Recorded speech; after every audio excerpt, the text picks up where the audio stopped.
Welcome back, 5 o'clock, happy hour. You made it through another day.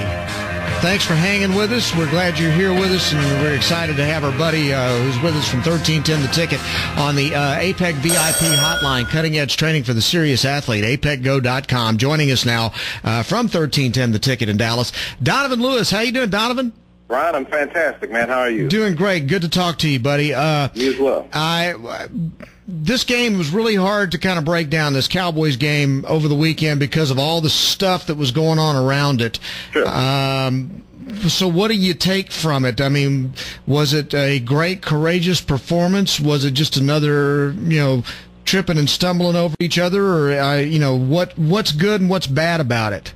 It was funny because while doing the post-game Sunday, all the things we said about Cincinnati were the things that we said about Dallas for the last 2 or 3 years. Cincinnati had every opportunity to win that ball game. They tripped over their own feet, and they should be kicking themselves in the butt for losing that game because they left points on the field. They drove down a few times but could only come away with field goals. They had a lot of drops.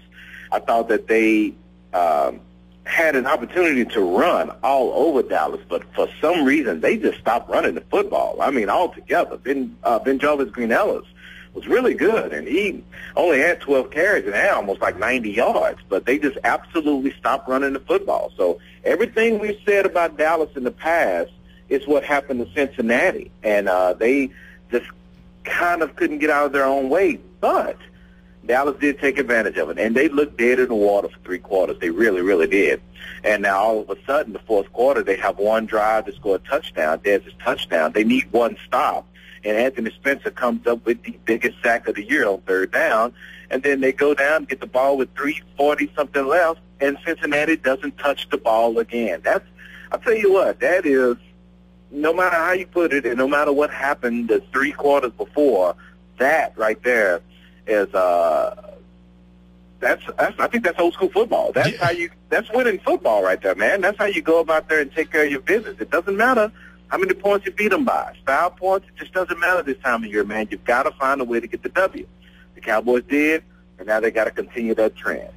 Some of those. This is the game that make it propel you up, and you start getting your groove and finding your way.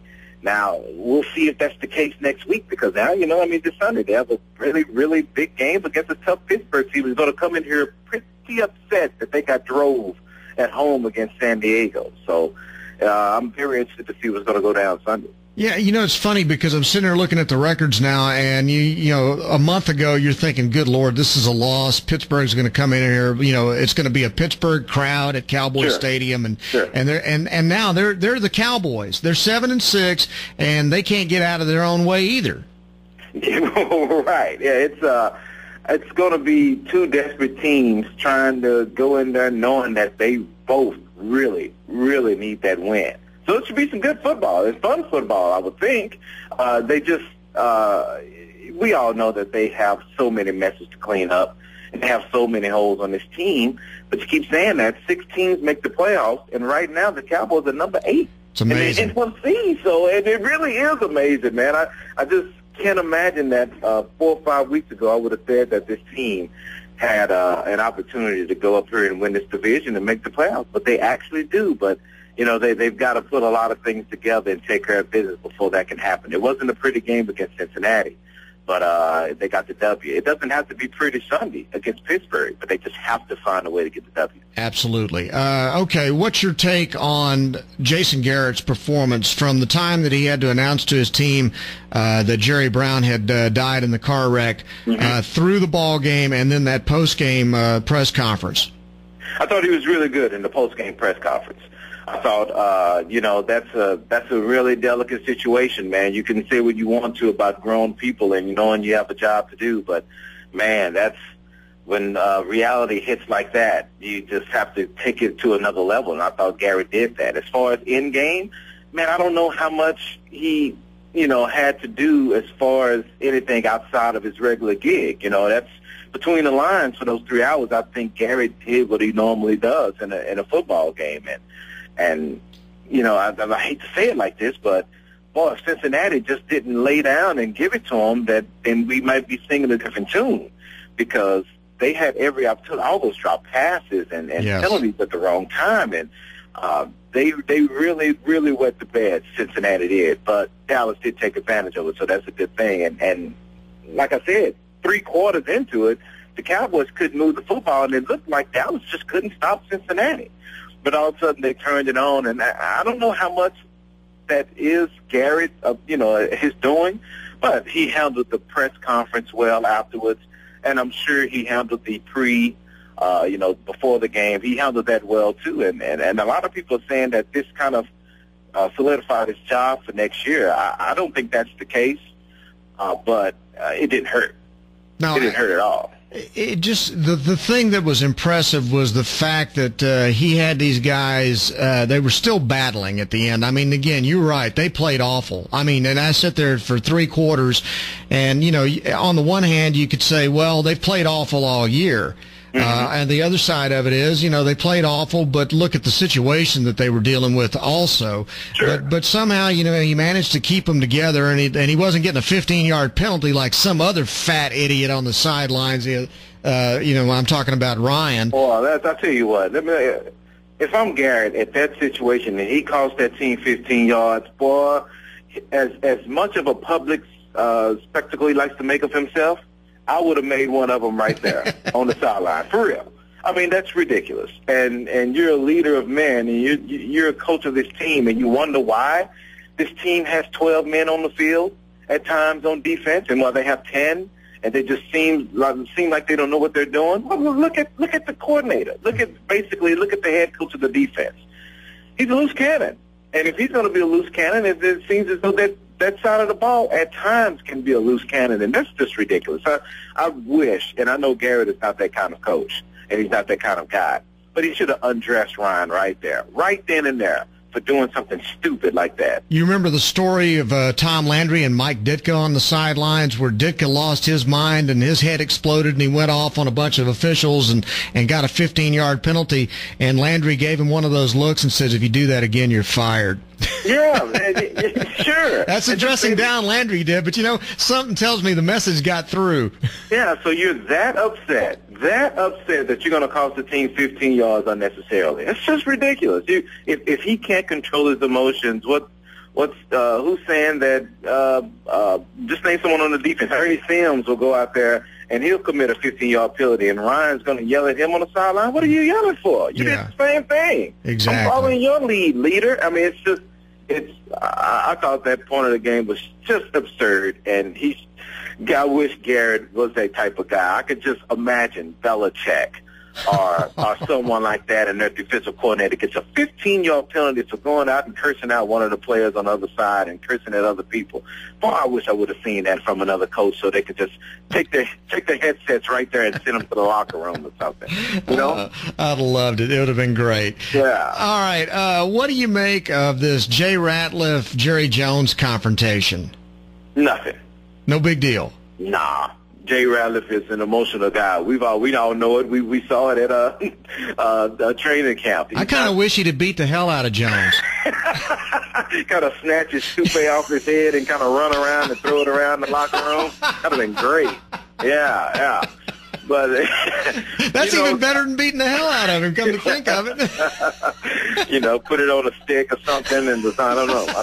But play keep away. Right. He's just running around with one hand on the top of his head, trying to hide his bald spot, and the other hand trying to reach for it. How great would that be? Oh, that's classic. I'm just seeing that visual. That'll be the greatest thing I've ever seen in my life. That is classic. I love that. Yeah, come to think of that would be good. Yeah. Okay. I think the only thing you can say about that is, well, I guess he is the general manager. I would say your owner is down there, kind of talking to players about injuries and all that stuff, but he is the GM. No, I don't make too much about that. They're both hot heads, and they're getting into it, and as long as there aren't any hard feelings or whatnot, then no, it's fine.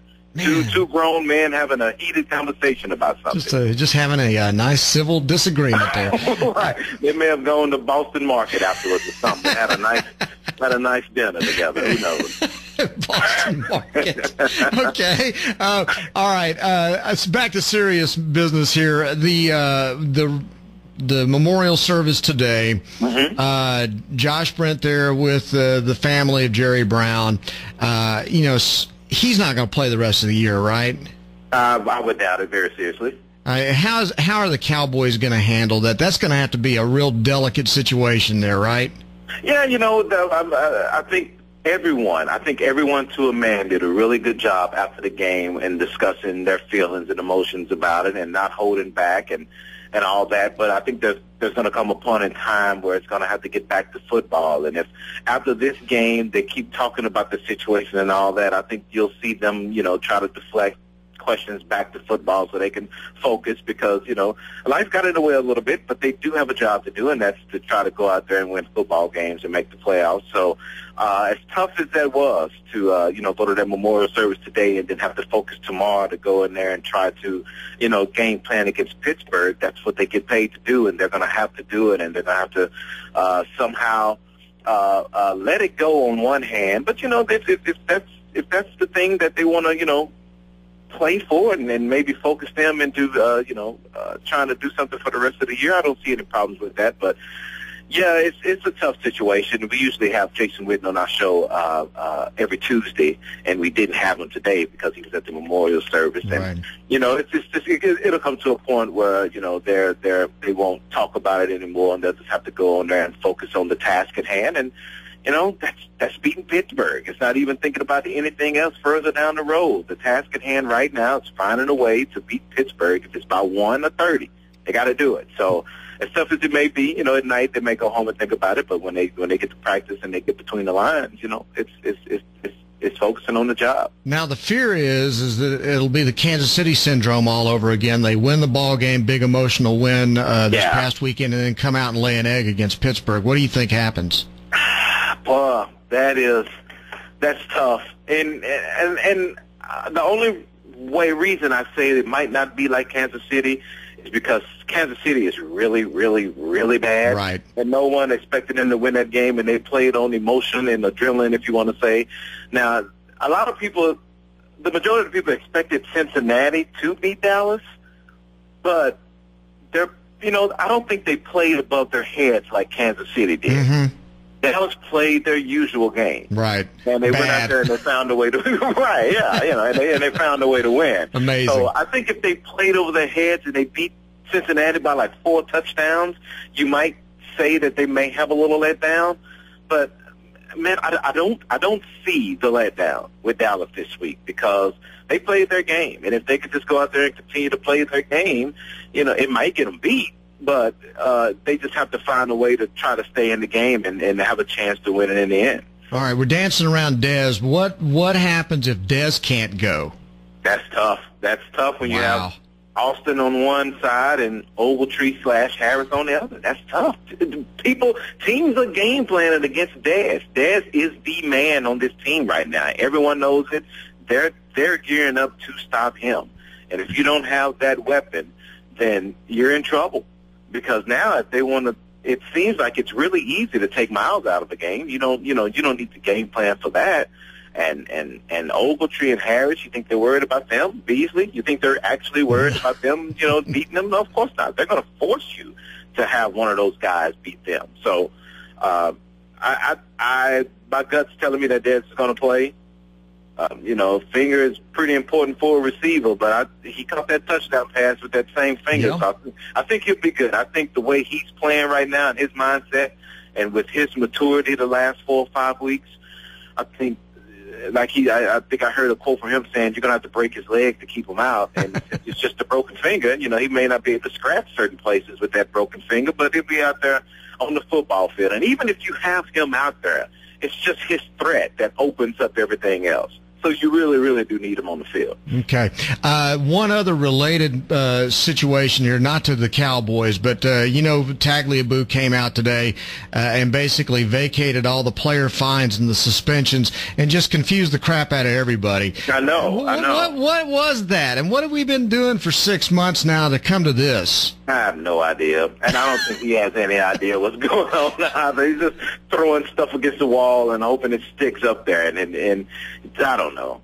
You're right. It's a whole bunch of confusing things. Because when I first saw it, I'm like, what the heck does that even mean? Thank you. Okay, good. I thought it was me. I thought maybe I'm just really, really stupid and just can't read or something because I'm not making any sense out of this. But it's like I love the Deadspin's headline sums it up really perfectly. It says, Paul Tagliabue agrees with Goodell's Bountygate findings, vacates all player fines and suspensions, confuses everyone. I know. Now, don't discount us being a little slow, Bryan. Well, we've sat down and we've talked, so we might be a little slow together. This don't is true, ever buddy. Get that out of your mind. I just don't want to drag you down with me, man. That's the main thing, you know? Hey, as long as we're going down together, you know what? I think I'll be all right. I think, I can find myself, I see myself just within the next 5 or 6 years sitting in a home staring out a window, so it could happen. I'm just telling you. Just keep saying over and over, what does that mean? Who are you? Who are you again? Yeah, okay, fine. Right, that's it. Hey, man, thanks very much for coming on with us today. Love talking to you every week. I hope you have a great week. Hey, it's my pleasure. I want to say good luck to those Gilmer Buckeyes. How about those Gilmer Buckeyes, huh? State, man, it's on. I love it. I'm telling you what, these guys are a great football team, and I wouldn't be a bit surprised if they're not playing in Cowboy Stadium next week. Hey, let's bring home a for Gilmer. One more. Let's do it. Sounds good to me, man. Thanks for talking to us, Don.